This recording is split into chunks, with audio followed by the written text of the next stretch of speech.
Eventually move it. Don't think it was in Zone A, I think it was Zone B this last year, for example. That a windstorm came through, knocked down But there's a house back there. 15, 25 trees, left some tops hanging out of others, things like that. So we had to go in and clean it up and then get it out of there and make the area safe. Okay. That's really what it's what we're talking about. Required to have a card. Yeah, thank you. So, I mean, yeah, certainly you could leave that, but then we have to look at, we have to close the trail down. You know, what is the way we keep it open and safe. Okay. Thought is Not like a lot of things. They hadn't even been there. What's I would think that'd be a better place so to with live than on that the busy. pine thinning harvesting? Then your busy corner Is of there, Mountain we have That's a like, dual objective there? Is it to condemn some of the existing stuff to convert some to hardwood recovery? Or? well, the long-term objective for all of it is to I guess it convert would it be to hardwood. okay for all of there. Well, practice going on in there. You know, I'm sure there'll be some science there. Driveway. Eventually, we'll Well, they find this tender. So we could like to see that. there's a driveway You know, back the reason the pine was planted in the first place is to hold the soil, you know, bring a forest back to there. That's it. So, you know, now we're talking more about restoring the ecosystem, bringing in hardwood forest, wildlife. went back and dumped something. We saw them pull in the driveway, but then we don't know whether they went all back or not. Well, he had to. We went down to the property and put up some signs. So Red, what about white pine being native?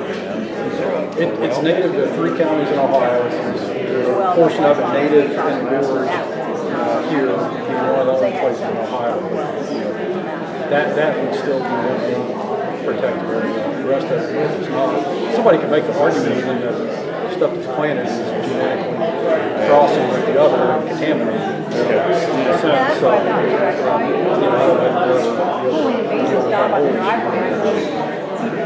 what was planted here was not the native genotype. Then we came by, No, the body wasn't there, but you could see that. I mean, like there was stuff that you had told, and there was a vehicle sitting there. I leave my car there. Yeah, but I didn't see it because I was looking for you. But it looked like you were like working close. Is there any active Said no, but to actually go in? Well, I pretty much. Because sometimes I've seen clearings where nothing just comes up with the basic and other Well, I have clothing that has, and forgive me, this might be That's okay. and I also have So, spraying myself. you know, we can manage it as intensely or unintensely, really, as we wanted to. So we can just allow natural succession to happen. Hardwoods will seed in and come up, and the current plan doesn't allow for a lot of basic management in some of the areas. So one of the benefits of changing the zoning is to more clearly allow some of that. So that's one of the issues we identified. But yeah, so I mean, to go back to the original question, certainly you can grow bigger trees faster and more intensely. You know, when stuff comes up, it will thin itself over time. But if you go in and pick out what we call crop tree management, pick out a crop tree, kind of thin out around it every 10, 20 years, those trees you pick to concentrate on will grow bigger faster. So certainly something we could do, and in the demonstration area, Well, no, because something very relevant. we have it. So it's a technique we promote a lot on private land. It's a lot of what those demonstration areas have to do is demonstrate how landowners can manage their own So I see the current zone B allows single tree harvest. Is that something the division has done during the past 20 years? No. I mean, it's one of the reasons we kind of want to rewrite how it's all written because it hasn't worked. Okay. Yeah, and just why doesn't it work? It's just not, efficient to do it that way, or why can I not take it? Would you have to build like a road basically, just to help you out? Like, I'm just curious. I don't think the road building is part of it. Part of how the plan was written, I think, made it difficult to part of it. So the new, and I might be butchering the letters. It's okay. I would understand. New 1 1D Which is restoration. replacing the, okay. Yeah, so it's 1A and 1G. You're saying matches kind of how Zone A is written. Gotcha. So if you read the old plan, Zone A allowed for some pine management, but it wasn't very clear on what that meant. So we're trying to make it a little more clear. What we're saying is 1A. Good afternoon. I know there's people still in the hallway. Maybe we can, another few minutes, we'll try to get everybody in this crowd in. We'll give it a couple minutes. We'll get started with the presentation just a few minutes early. So. Yeah.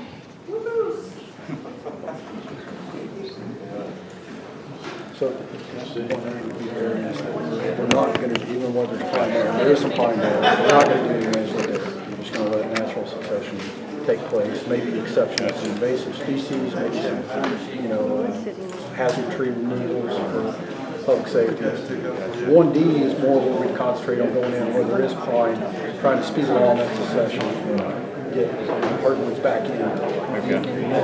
Maybe it's 3B? Yeah. Okay. Right. I was curious, so would that be like group openings and single tree, or what's the... Right, so the thought is just, over time, you would do some tree selection, small groups, potentially, but we're not even proposing any of that this next year.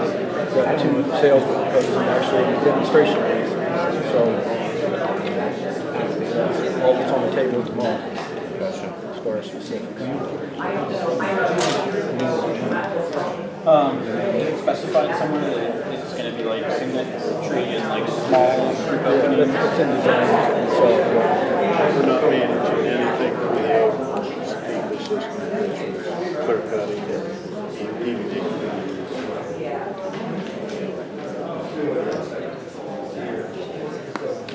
You can say, huh? Thought in that zone to It's good. remove competition so you can foster some of the bigger, aesthetically pleasing trees, or is that... well, so the overall thought is Glad that I don't. one of the impediments to forest Had I health is not overstocking. ran some wire miles.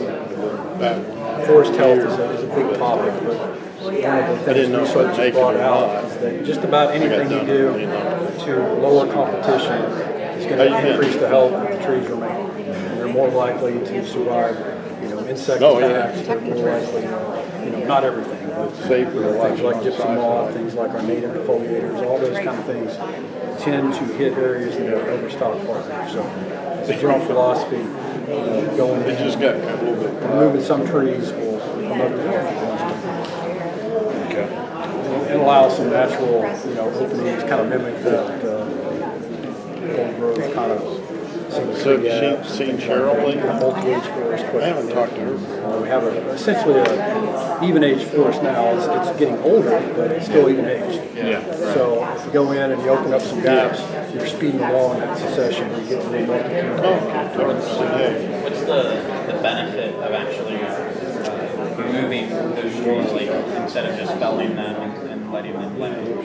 Well, certainly you could do that. You'd have the same gaps. I mean, the benefit is that there's a wood products industry in Ohio that depends on wood. And I mean, just in general, it'd be wasteful. These high quality hardwoods that state citizens have spent generations investing in, just to leave them sit around.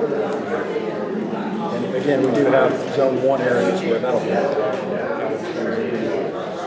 sitting around.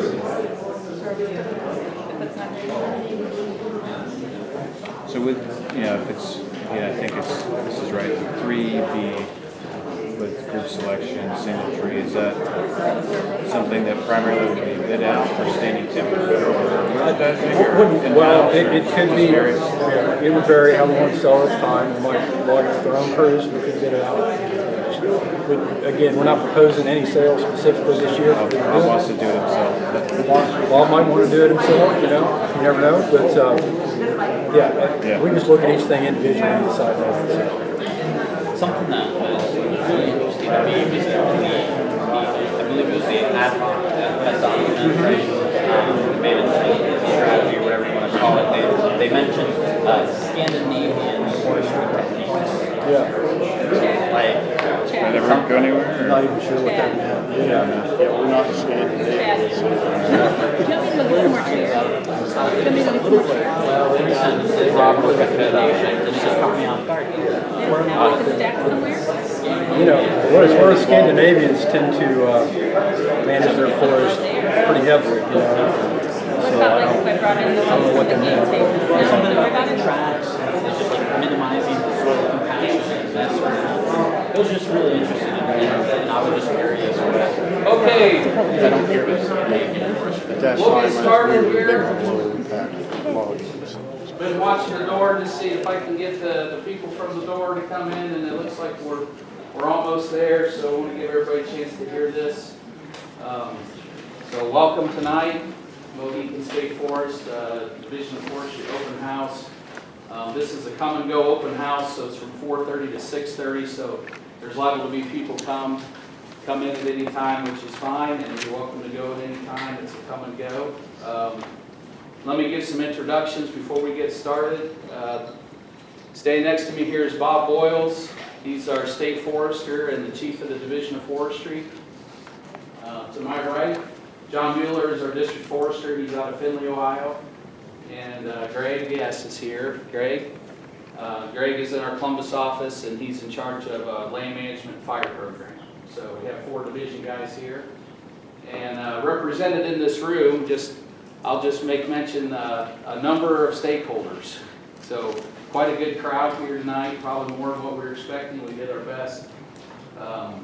Just in this room, I see a lot of people that I recognize and some that I don't, but I know there's hikers here and horse riders and mountain bikers. There's ecologists and biologists and birders. There's neighbors and friends. There's sawmillers. There's loggers. There's fire departments. Hunters, a whole bunch of stakeholders. So we are all here for the same reason, because we love this forest, Mohican State Forest. So I'm going to give you a 10-minute presentation. Everything I say is outlined in the documents that you saw when you came in. I made about 50 or 60 copies, so if we're out of copies, I apologize, but all of that's posted online. You can talk to me afterwards if you want a copy of something that wasn't there. I want to make sure that you see our sign-in sheet. It's very important for us to get a record of just how many people are here, okay? So if you don't want to put your personal information down, I understand, but it helps us know how many people were here. So I asked you to sign in. There's a comment sheet there too, and I'll talk about that at the end. Okay. You are? Thank you. My name is Chad Sanders. I'm the forest manager here at Mohican State Forest. I've been with the division about 12 years, about 6 or 7 years here at Mohican. Before that, I was in our Columbus office. And before that, I did a number of things, so in a number of states. I've been a forester for over 20 years. I've worked in forests all across this country in 4 different states. And here I am here at Mohican. So let's get started. We have open houses every year. This year we have it here at Mohican. Usually we have them in our district office in New Philadelphia, but in order to give people a chance to comment, we wanted to have it here so people could turn out. All of our management here is on not only Mohican, but on all our state forests is guided by a plan. A good plan helps you do good management. So there's been a number of plans here at Mohican. I haven't listed all of the plans in the history of the forest. But here's the plans from recent history, and some of you may be familiar with these. Going back to 1998, the ad hoc committee, a group of outside individual stakeholders wrote a plan, made some recommendations. Those are the recommendations. Is that in focus? Okay, a little better. And we've had subsequent plans since then. We're in this planning period now, 2015 to 2020. So this is the plan that we're in. What we're proposing with this effort is a modification to this current plan. However, I wanted to make mention that we recognize these 4 goals from the 1998 plan are very important, and we've adopted these, okay? So for Mohican State Forest, a large core of mature forest, native plant and animal diversity, low impact recreation, and then education or demonstration areas. These are the 4 goals from the ad hoc plan. We've carried those goals through, and I'll show you what I mean here in a minute. From that ad hoc plan back in the 90s, they came up with 3 management zones for Mohican. Let me just explain a little bit about zones. So just like if you live in a subdivision or live in a town, you have zones in your city. Some zones are residential and some are commercial and so forth. It's the same idea on the forest. We have zones that are specific to recreation, zones that are specific to protect sensitive species, zones that are more conducive to timber management, those are zones for wildlife management and so forth. So back in the 90s, they proposed and was accepted 3 zones for Mohican State Forest, Zone A, B, and C. Zone A, what they called an old growth zone. Zone B was a mature forest where single tree harvesting could occur. And then Zone C was a small amount of acres for demonstration purposes that a variety of silviculture could happen, from clear cutting to thinning to crop tree release, all for demonstration. That was back in the 90s. And that's the way those zones are today. Now, as we try to put and implement our plan, there's a few issues with some of these zones. The issues that we see are that the current zoning does not match our FSC and SFI certification. Now, you may not understand that, so there's a news release back there about certification on state forest. FSC stands for the Forest Stewardship Council. SFI stands for the Sustainable Forestry Initiative. Those are 2 global certification schemes, and they're third parties, and they come to our forests and they audit to see if our forests are well managed. So we've written a zoning scheme years ago that meets that certification. The problem with Mohican zones is they're separate from the other state forest zones. So one of the efforts here is to try to meld those zones into our current scheme. So some of this you'll see in a minute is largely changing the names of the zones. It may not sound like a big deal to you, but it helps us meet the certification. The second issue is that data has improved since the 1990s. So we have great technology. You all have smartphones, I'm sure. There's aerial photography, there's GIS technology. So the data has vastly improved in the last 20 years. We want to take advantage of that new data to try to, update these zones to match what the current data is. There's topographical adjustments that are needed in some of these zones. We have data that shows that. Under the current zones, we have a limited ability to react to forest health or other crises. So in the Zone A, for example, we're not allowed to treat invasive species. Back in the 90s, no one would have envisioned that the emerald ash borer, for example, would come through and decimate the ash trees. So these are things that maybe were not foreseen back in the 90s that we know about today, that we want to just react to some of those crises.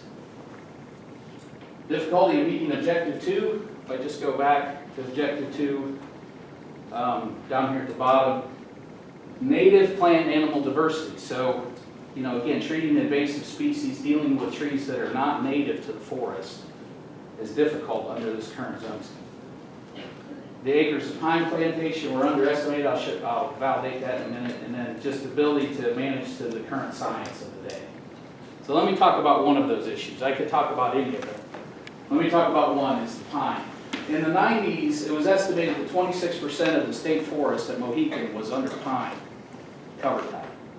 But that was largely done off of paper records. Well, today we have GIS technology. We can actually determine to the acre how much pine is out there. And so there's actually 1,800 acres of pine, which is about 40% of the state forest. I just want you to think about that for a minute. 40% of the state forest here at Mohican is artificial. It was planted. It's a monoculture. Some of the species are not native to Ohio, like red pine. And so we just question, should we do something about this number? Should we do something about this pine? What could happen to this pine has a potential long-term impact on the forest, since such a large amount of acres is in pine here in Mohican. So, while you're here today, this is why we're here. We're proposing that we change the zones while meeting the intent of the old plan. What I mean is the ad hoc plan from the 90s. So what we come up with after months of work, lots of different data sets, lots of different stakeholders, we come up with an idea to change the zone names, okay? So that's the easy thing. We change the zone names to match our names. Adjust the boundaries to match the topography. In other words, clean up some of the little areas that maybe we couldn't see on the maps back in the 90s, but we can see today, and sort of just match up the boundaries a little better. We have better data today on rare species. We have better data, remote sensing data on ages and tree heights and all of these things. We can take advantage of that. And then we're currently in this area right now, public input process. So we've sent all this out to stakeholders.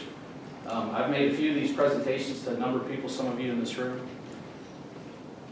And we're requesting public input, public comment. And then the final step would be that Bob, our state forester, would take it to the Forest Advisory Council, which is a governor-appointed council that sort of helps direct what we're doing. And then they would weigh in on what the changes are, okay? So here's our zone scheme. Instead of A, B, and C, we have 1, 2, 3, and 4. Very similar definitions, but the names change. So Zone 1, high conservation value forest, that's what our Zone 1 is. Zone 2 is reserve land. Zone 2 lands are lands that we just received. We either purchased them or someone donated to us. They stay in a holding zone, which is Zone 2, until we can determine which zone they can be in. Zone 3 is the timber wildlife focus zone. And then Zone 4 is like administrative areas like office areas, compounds, facilities. High-use recreation areas like a horse camp, mountain bike trailhead, parking lots, those kind of areas. All these zones have subzones, so that it's a little more complicated than 1, 2, 3. Every zone has some subzones in there. So I'll show you that in just a second. If I was to take Mohican and consider all the data and put it in the zone that it should be while meeting the objectives of the ad hoc plan, this is what we come up with. We have a couple thousand acres in this Zone 1, which is high conservation value forest, 1A and 1B. We have about 1,500 acres in this Zone 3A and 3B, which is mature forest with single tree selection only. And then about 800 acres in this demonstration area. We're also able to clean up some of the little bits like the shrine, the horse camp, some of those by zoning those appropriately.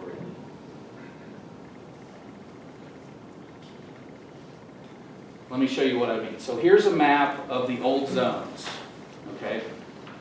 A, B, and C. A is the pink. Is the pink back there? I can't tell. It's pink here.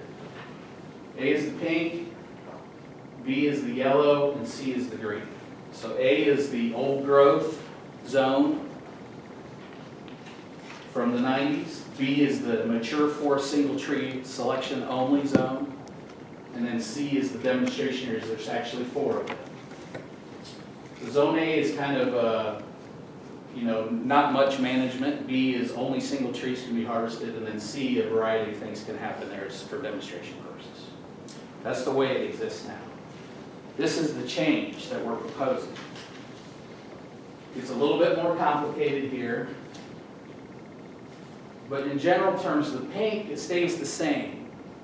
The pink was the A zone, and now it's called 1A, which is high conservation value forest. And what we did is look at all of the rare species, all of the data sets that we have, and we realized that this river, the Clear Fork River, which is the state park, that's where all the rare species are. Not all of them, they're in other places, but that's where the concentrations of them. So let's protect the land next to the river. So you can see that all of this is pink along the river. The southern part of the forest, this is where we see most of our forest health problems, like ash from the emerald ash borer.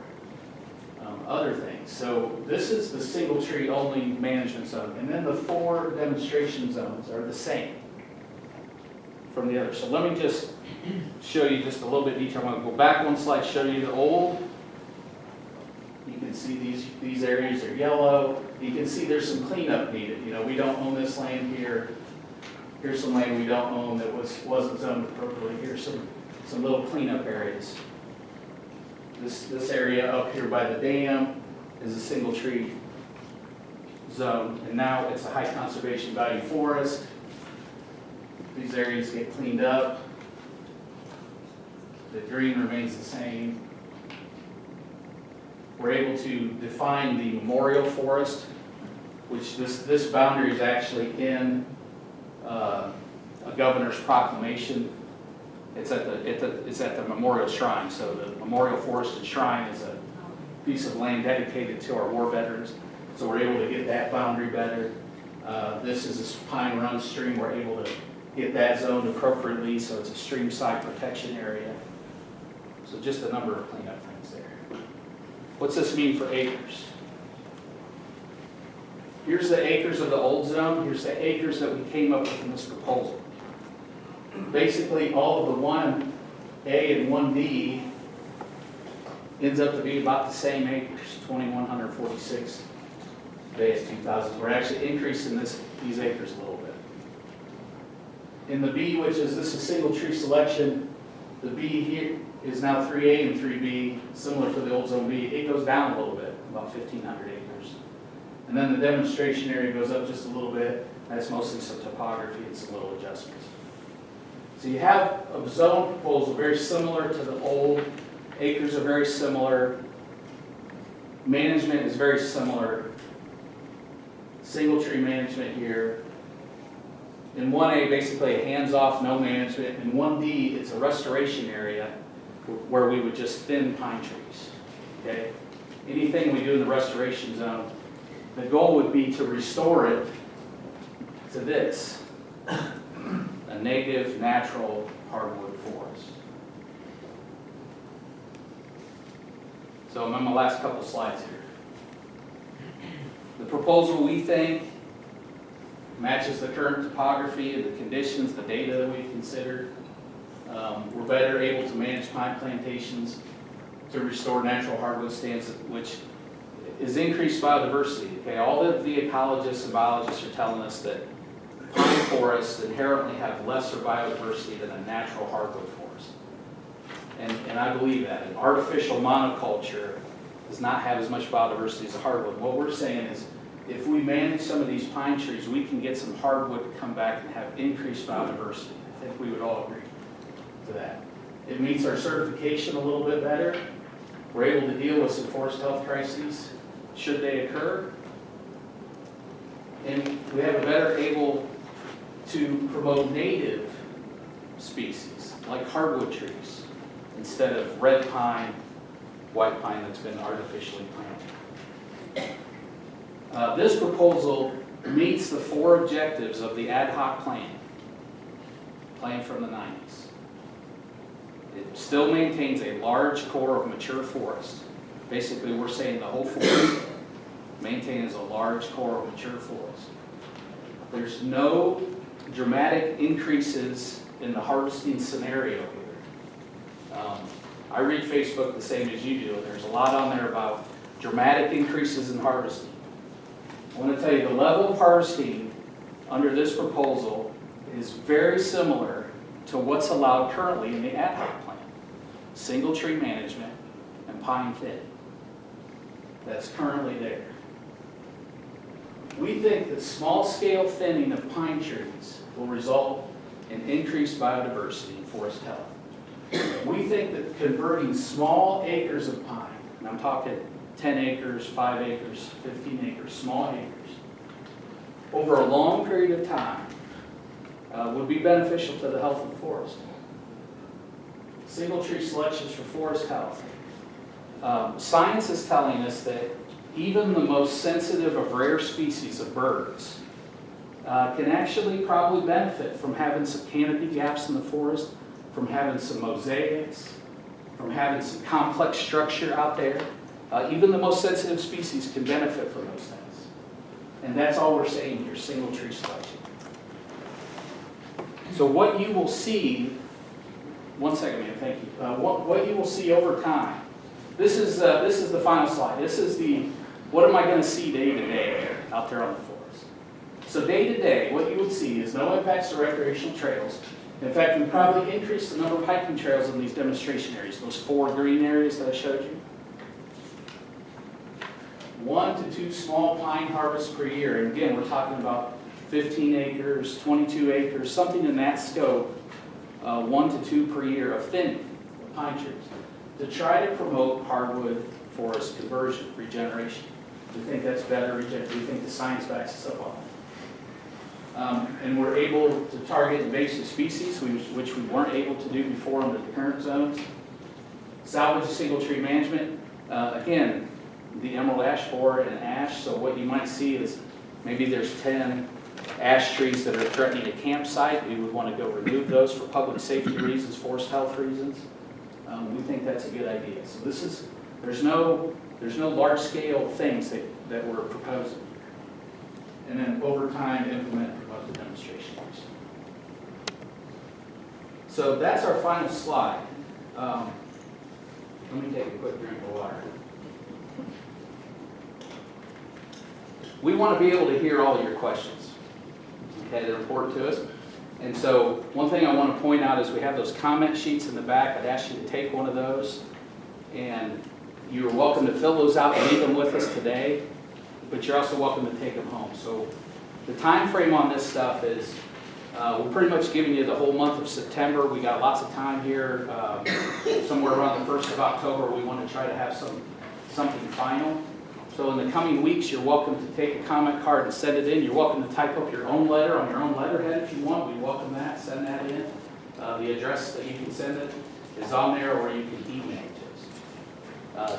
And today, you're welcome to stay, and discuss, ask questions. We want to hear all your questions. We think the best way to do that is John's going to be over here by this table. Greg, maybe if you come over here with John. Sure. Bob's going to be kind of over on this side, and I'm going to be here. We're just going to kind of mingle. We want to be able to hear your questions instead of having people ask questions in front of people. There's people that probably would not ask questions in front of people. So we're going to break right now. We'll let you kind of mingle, read the documents, come and visit with us, ask questions, and that's kind of the presentation part is concluded. I'm going to start the slides again on a roll so that you can see those. If anybody wants a copy of this slideshow, just get a hold of me. I can send you a copy of the slideshow. With that, be sure to sign in, comment cards, documents, ask us questions, and that's it. Thank you for coming. I'm going to start the slideshow.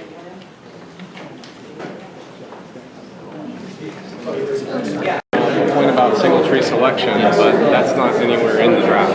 It's not, none of the silviculture methods mentioned in the draft are limited to single tree. I mean, for here you have only silviculture suited to restoration of native hardwood forests, but so nowhere in here does it say single tree selection. Okay, so this would be, in the restoration, this would be where the pine thinning occurs.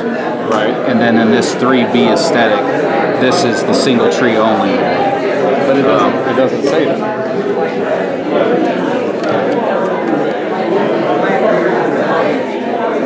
Only uneven age silviculture techniques. That uneven age is the technical term for single tree selection. Yeah, but so there's other silviculture treatments and uneven age that aren't single tree. Only group selection, single tree. Those are the two. How many acres can that be? Well, I think you make a good point that I could revise that and say that better instead of uneven age. Okay. So let me just 3B.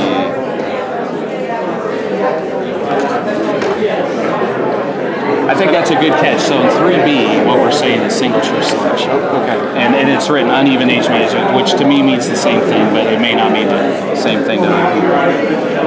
Let me. My other big, and I'll put all of this in my comments, but my other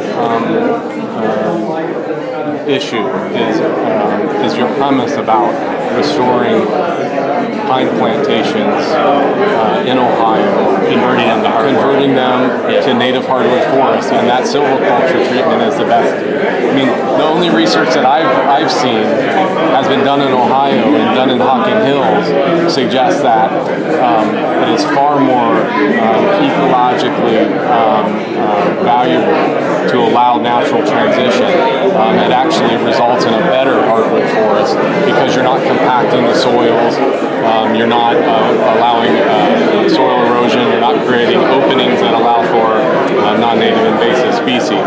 So I'd like to see that. I would like to see your science too on that. If you had something on there, I'd welcome that. And then I have some science too that I'd be glad to send to you. So maybe we could trade science on that. Okay. And again, this is a draft stage, so there's time to do some back and forth here. What is your timetable for this? We're saying the end of September, and we want to try to have a draft by October 1 or so. So obviously within the next couple of weeks would be better than later, but people have till the end of September. Thank you. My question is, I get all the terminology and facts right, of the single tree harvest mature forest, part of that is going to be reduced, some acreage will be taken out of that and put into demo acreage. Is that what I heard you say? The demo areas do go up a little bit, but it's more from, looks like they're looking at my map. There was a couple acres, a few acres here and here that were in B before that we put them in the demo area just to match up to this boundary line a little better. But we didn't really take anything out and put it in the demo areas. We just tried to clean up the edges. Now the single tree harvest, that's just like a safety problem. The tree is leaning over and you know it's going to fall on the trail, you want to get rid of it. That would be one example. Yeah, public safety or... I can see the emerald ash borer. Did you say you're not allowed to treat those? Well... If you see something in a mature forest, some alien parasite or insect, that's correct. Invasive species, yeah, we can't. In the A zone right now. And so this would give us some, like invasive plants, ailanthus or other weeds that we want to get rid of. We can't spray herbicides. This would give us do that. But I am okay with harvesting pine. It's not a native species. Right. Now, I'll say you harvest 10 acres. You immediately plant hardwood in that? No, what we do is thin it. And in the thinning, the sunlight would hit the floor and it would start to grow hardwood again. But you don't plant seedlings? We wouldn't plant them because they would come up. We just do a light thinning so that brush would come up. And then we might do a light thinning again and the brush would come up. Might do that 2 or 3 times, and once the hardwood gets established, then that's time to take the rest of the pine trees out. Again, on a small scale, 10 acres, 22 acres, whatever it is. Our website will this will be. Yeah, it's on our Division of Forestry website. You just type in Ohio Division of Forestry, you'll find it. Yeah. Thanks a lot. Yeah, thanks, sir. Yes. I'm just going to hand this to you, and then I'll leave you alone. It's just a request. Yeah, absolutely. Oh, hard cap. Yeah, no problem. Can I ask you one question? Absolutely. If you're going to be thinning those pines, those pine areas, how is the hardwood going to establish? I mean, the seedlings can't be under those pines on the ground. It's amazing. It's amazing. I've watched this work for years, and I can't explain how it happens. But when you thin those pine trees, the sunlight hits the forest floor, and it's the squirrel. Yep. But it's the squirrels and the blue jays and other things that bring those seeds in there. And then you have oak and poplar and maple and all kinds of stuff. Just a few years after. I don't know if you know the Pigeon River Forest up in Michigan. Yeah. They've been grouse hunting up there for years. And I know first thing you get I can't think what you call them. But anyway, they come up right away. Yeah. Bramble, the berry bushes, blackberries, raspberries, and anyway. And that's what the forest is supposed to be, right? It's supposed to be hardwood. And we're not saying all the pine, there's 1,800 acres. We're saying 10, 15 acres a year. We'll never get through that whole 18. But if we do it in a few spots, I think there's a net increase of biodiversity. I understand what you're saying, but I didn't know if they were going to do like a broadcast of seed. No, it comes up. It's amazing. Yeah, it does. It's amazing. Thank you.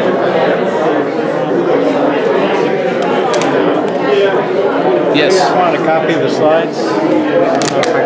Absolutely. You want to just take that? I'll take this. Absolutely. Great, thank you.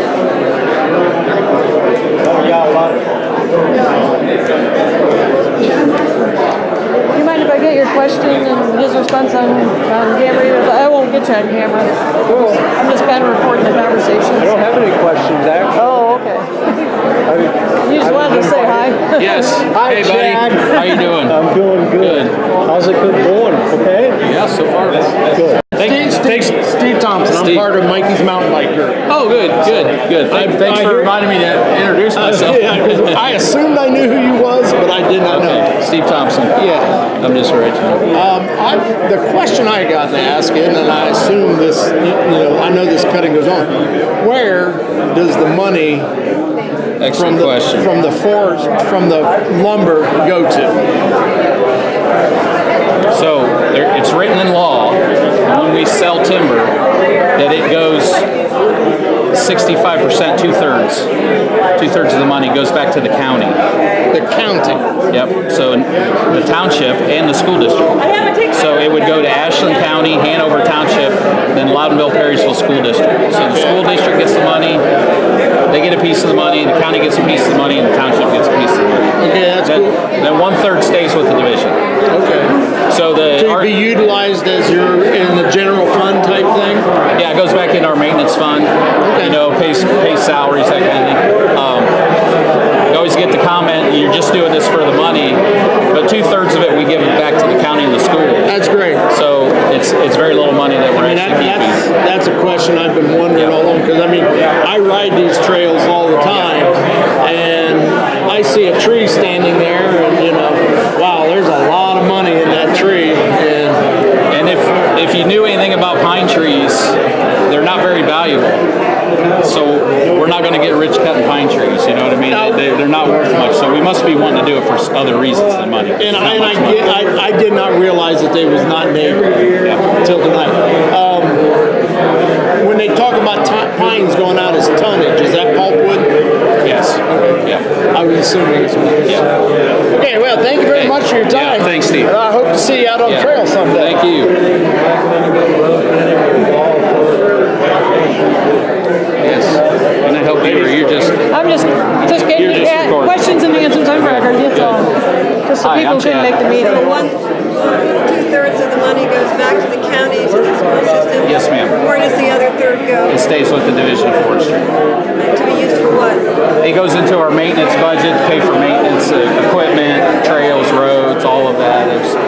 We got 21 state forests, and we got 70 people, lots of trucks and tractors, and we take care of the trails. Stay in the Mohican. Not per se, correct. It would go into, Columbus would manage that, and they would give us a budget for what they take. But yeah, it would stay with the division. And they'll have to build new forest roads in order to get these trees out. I don't know. I don't think so, because there's gas roads here already. Columbia Gas has roads. Unfortunately, yes. Yeah, there's already a number of access points, so it's very unlikely you'd have to build a road. Very unlikely. I can't say for sure, but we know the level of impact that's already there. We don't want to add to that. We don't want to add to the road system. I don't know if that helps. We would use existing. Yes, sir. I was sitting next to Merle and Lee Burkhart. Yes, I dropped my pen top, but it's Right here. there. Oh, thank you. You know Merle. Yes, sir. He said you did pretty good. Oh, I'm just passing that along because he had to leave. He said you did pretty good. make Merle happy. That's my job. Division of Forestry. Most of it. Yeah, I know. But I mean, that's the fundamental difference, I think. We're not looking for a well-managed forest that's going to, Oh, I'm sorry. I'm not looking for a sustainably timbered, well-managed forest that produces forest products. We're not saying we're going to manage Referencing the number of board feet of hardwoods that are out there. It's just an indication of what's there. Yeah. The mentality of looking at it that way is Well, what would you use today? What's out there?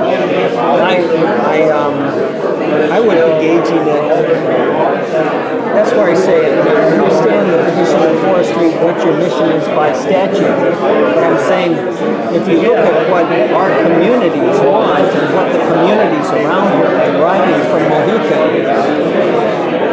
And we're not debating that at all. If we were going to manage it purely for timber, tree farm, profit approach, it sure wouldn't be this way. well, yeah, you could say it wouldn't be this way. We would like to see it dedicated in a fashion that we can foresee it. I think until that dedication becomes a reality, we wouldn't necessarily. You'll have an issue with it until we understand.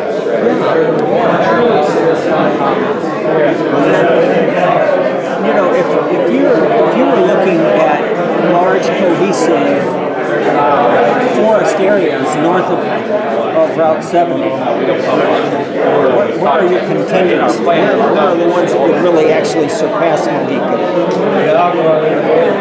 There's some pretty big holdings in the eastern part of the state, mostly coal company lands. A lot of them will have grass, but they'll eventually be forest. Mohican special, there's no, it's the only but it needs to be, what we're trying to do is comply with the same goals that you had on the ad hoc committee, and that's what we went through tonight. We're going to manage for biodiversity, for old growth forests, all of the land bases, and high conservation value areas, and removal of the pine over time. And that's what we're talking about. 4 demonstration areas, which, What is demonstration? Where you can go in, if you go over by the headquarters, there's one. I've been in it, I just don't know what's your definition, who are you demonstrating to? To the private landowners of the state, and anybody else that wants to learn about forest management. So, if you're a landowner, somebody's beating on your door, wants to buy your timber, and you're really concerned about it, say, okay, take a walk through there, look at the different type of management activities. This is what you're going to end up with. So they can make an informed, educated decision. The areas I've been in that are demonstration are nothing like those areas that are protected with a beautiful diversity. I don't hear birds in them. I don't see the ground's been disturbed. There are invasives in there. There's invasives all over the place. Yeah. I mean, it's not just there. But more so in those areas, from what I've seen, and we're in the woods a lot. Yeah, we are too. Yeah. So, the invasive world is just amazing now. But when you go in with those dozers, you can't just pick those trees out. That disruption of that soil. I mean, you're going to have a road system, which is going to be minimal, and then you're going to reclaim that road system. And how long does that take? By the time they're done, it's reclaimed. But then usually, like most of our state forests, smaller ones like Mohican, design that road system so it can be used as a trail afterward. So we're looking just beyond the timber stuff. How can we lay it out? How can we create more opportunities in the future? So is the timber sale, what's that money going to? It goes back to the county, the township, and the school system, and a portion of 16.25% to the county, 16.25% to the township, 32.5% to the school system, and the remainder comes back to the district. And is that sale a part of why this is being done? I mean, that profit, it's all for your management. Well, it's to consolidate the management. If you looked at the map, it moves our high conservation value forests in this corridor. So we're moving that over there. The rest of the zones, the acres aren't changing. We're just moving to protect this corridor better. And that's a state highway, which just makes a nice clear boundary. Just a little bit, I know this, that's protected. The pink is so beautiful. I kayak through there all the time, and Well, it's this just is all state park, so. it's pristine. Yeah, And it'll then never change. you see these areas, and there is such a difference.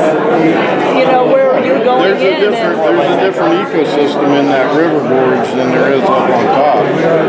and so ideally, you're saying these areas you're trying to get to that, and Yeah. when do they get to that? We won't touch it anymore. We're trying to get rid of some of the pine and manage for old growth conditions, large So trees. only pine's going to be cut. Mostly, yeah, but what it does in our normal zoning classifications, if you take time to read them, it allows us, if something catastrophically happens, we can deal with it. And you know, in that, I mean, I think of when Shawnee was managed in that fashion, there was an ice storm, and that vast area was clear cut. The vast area went and hit the ground. I mean, then we had a 3,000 acre wildfire.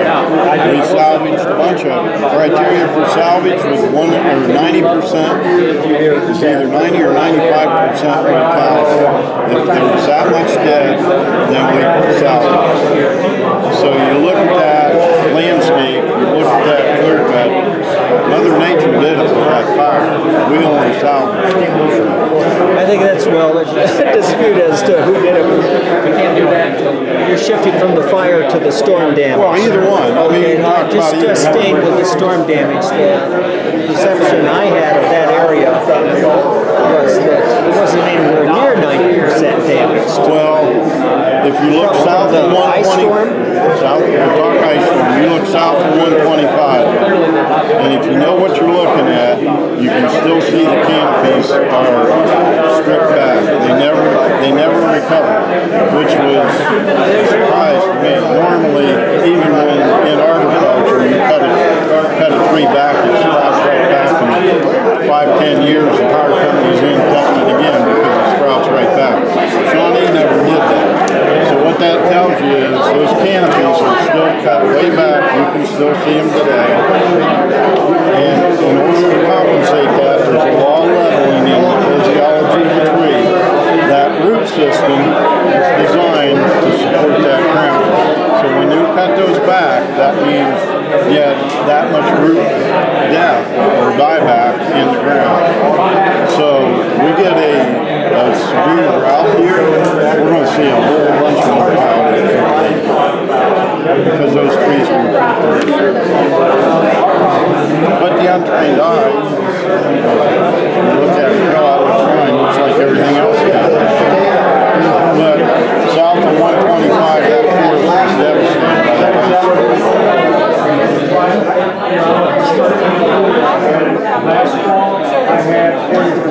I mean, I don't like anybody any more than anybody else. I worked there at the beginning of my career, and this is a different forest today. I don't even like going down there and put some hot dogs down there because of the condition of that forest. I know what it was before. You're blaming that mainly on the ice storm then? Yeah, even the stands that are still intact, you look at them, they're not very healthy. Yeah, I don't like it.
collectively, because I don't hear what everybody else is asking, you If you have a know? question, ask it and we'll get the answer.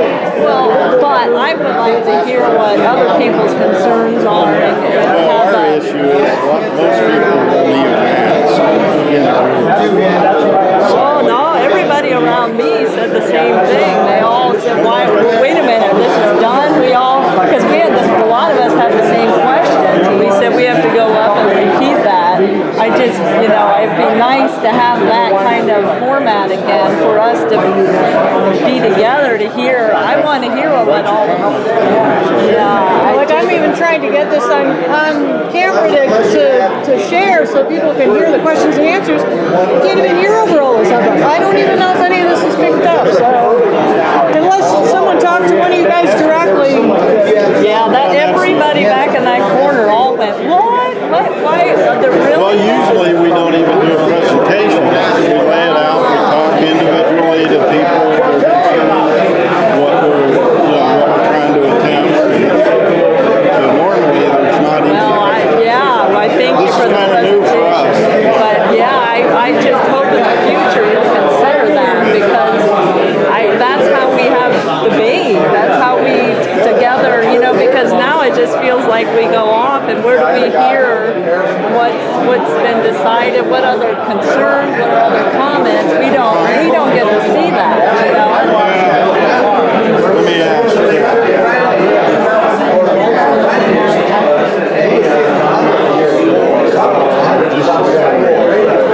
We've always posted the summaries in the past, but they're available. I mean, I would say that if you want a copy of those, yeah, you can get it's all public record.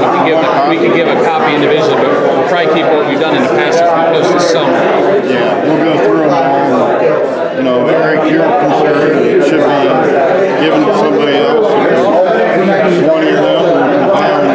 Maybe what we'll want to do sometime is invite you to come up to another, like at the Gorman Nature Center, there's a group and there can be, it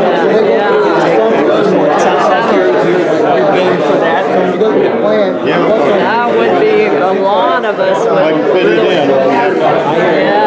And I know you're under some severe budget restraints. So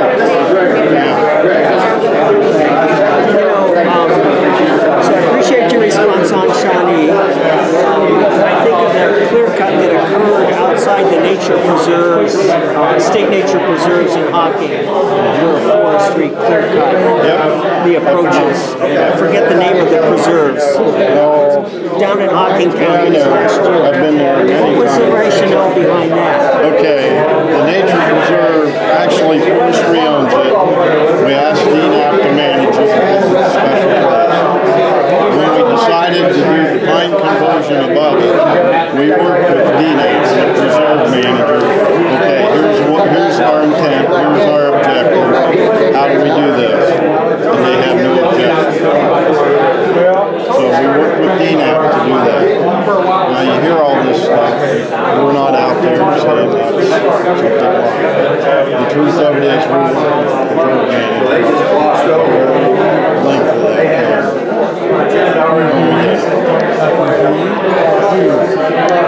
So like, I heard from Paul Newt and others, to them they were taken by surprise.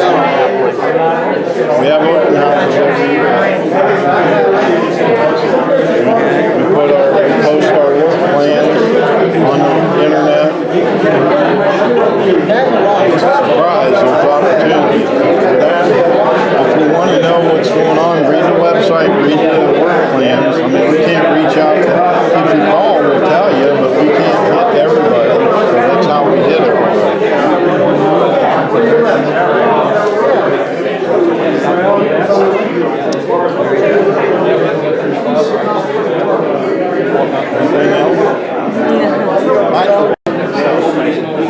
We could spend an inordinate amount of money trying to get a handle on invasives everywhere. The trick to the invasives, we can do our piece of property, but say it's one of those outholdings, you have four sides, if the neighboring landowner doesn't do it, the seed source is right back there. Well, we have a friend who has an in-holding we help manage it, and outside of it on the forest, the issue, Yeah, you know, yeah. and we could see where the line is, that's, you know. Well, that's the trick. If you can keep it under control, but what's beside you is what's going to have that impact. And that's my concern is, you know, I understand bringing that in because I've seen that our neighbor has 400 acres that when we moved down here years ago, it was beautiful, pristine old growth area, and they went in and logged it, and it was supposed to be good management practice, and you can hardly get in there now, and it's been 18 years, and it's totally, you can't go through the woods, you can't walk in it, it's And the unusable. same thing's going to happen when we start thinning pine, because we're going to start to have regeneration happen. And we know that's going to happen. So when you regenerate those hardwoods, when they're young, there's thousands of them per acre. So as they move them up through time, then they shade out and weed out, and eventually get a stand that you can go through. And when they're real small, can we get in there and cut that and leave it, then, so we're not bringing in those big pieces of equipment and having to cut in Well, in those. small stands, that's non-commercial, but in a large stand, it pays its own way. So you get the treatment done basically for free because you're going to make some money off of that. But you design your system to get the work done. But does the profit, the money outweigh the impact? Well, the idea is to get the regeneration. So if that's your objective, to get the regeneration, then it's well worth it. But, I'm still back to his point. I agree with that. Why do we have to? No stand is going to stay completely dense. I mean, look at Shawnee. We just talked about Shawnee. Yeah. That whole place was opened up by an ice storm. You can count on about every 100 years a pretty drastic event happening in the forest. When that happens, it's going to open that stand up and you're going to have the same conditions as if you speeded along through a hardwood.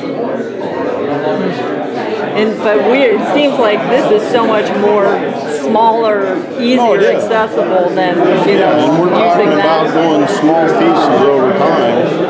And then we're going to have a different set of age classes throughout the forest as well. Shawnee was basically an even age stand. When the ice storm hit and the oak mortality hit, the whole place was impacted south of 125. With the exception of the younger stands held up a lot better to the ice storm.